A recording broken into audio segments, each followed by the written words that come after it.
یا اللہ یا رحمان یا رحیم یا کریم۔ ایک بڑے اللہ والے گزرے ہیں، مرزا مظہر جانے جانا رحمۃ اللہ علیہ۔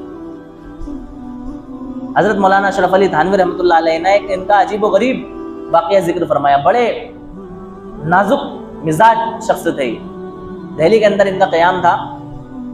ان کے نازک مزاجی کے بھی بڑے واقعات ہیں۔ تفسیر مظہری جو آپ نے ایک نام سنا ہوگا، تفسیر کی کتاب ہے، یہ ان کے نام پر ہی اس کا نام رکھا گیا ہے۔ کس کے نام پہ؟ مرزا مظہر جانے جانا رحمۃ اللہ علیہ۔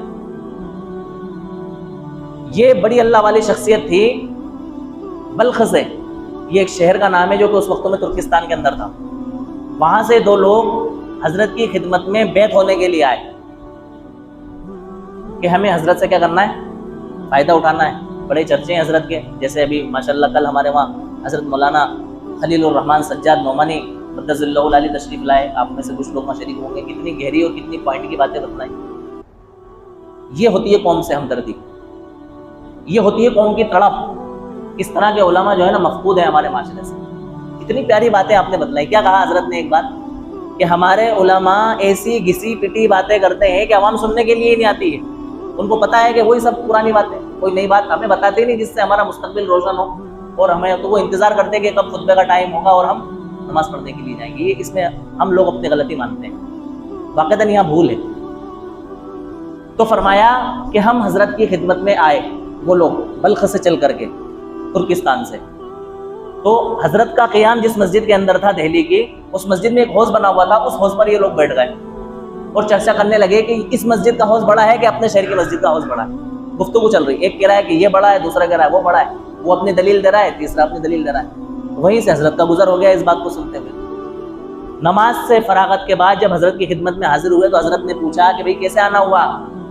کہا کہ حضرت ہم آپ سے بیعت ہونے کے لیے آئے۔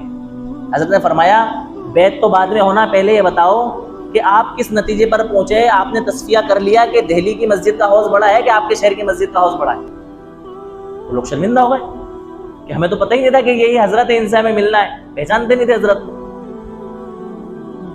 کہا تمہیں فضول باتیں کرنے کا بہت شوق ہے، جاؤ پہلے تم جو ہے نا اس چیز کو، اس کی تحقیق کرو اور پہلے اس کا تصفیہ کر لو کہ کون سا حوض بڑا ہے اور کون سا حوض چھوٹا ہے، اس کے بعد میں بات کی بات کریں گے۔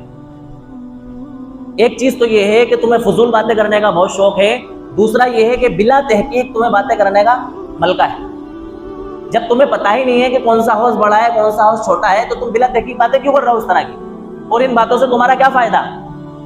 اس طرح سے ان کو تنبیہ فرمائی اور فرمایا کہ یہ ایمان والوں کی شان نہیں ہے۔ جیسا کہ میں نے بتلایا، کامیاب ایمان والوں کی یہ پہچان ہے کہ وہ لغو باتوں سے اور فضول باتوں سے اپنے آپ کو کیا کر لیتے ہیں، بچا لیتے ہیں۔ والذین هم عن اللغو معرضون۔ ہمارا وقت جو ہے نا قسم خدا کی اتنا ضائع ہو رہا ہے، اتنا ضائع ہو رہا ہے کہ میں آپ کو کچھ نہیں بتا سکتا۔ بھیجا بغیر سوچے سمجھے ہم وقت کا کوئی فائدہ ہی نہیں اٹھا رہے ہیں، اور ہمیشہ ہمیں یہ شکوہ ہے کہ وقت نہیں ہے، ٹائم نہیں ہے، ٹائم نہیں ہے۔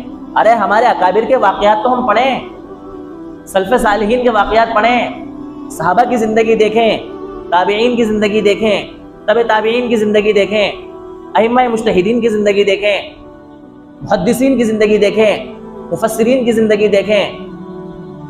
انہوں نے ان وقتوں کا فائدہ اٹھاتے ہوئے کتنے بڑے بڑے کارنامے انجام دے دیے۔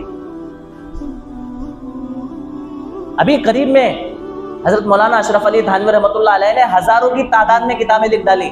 اس زمانے میں جب کہ ہاتھوں سے لکھنے کا رواج تھا، کمپیوٹر اور لیپ ٹاپ نہیں ہوا کرتے تھے کہ آپ نے پٹ پٹ پٹ پٹ ٹائپنگ کی اور آپ کا گھنٹوں کا کام منٹوں میں ہو رہا ہے۔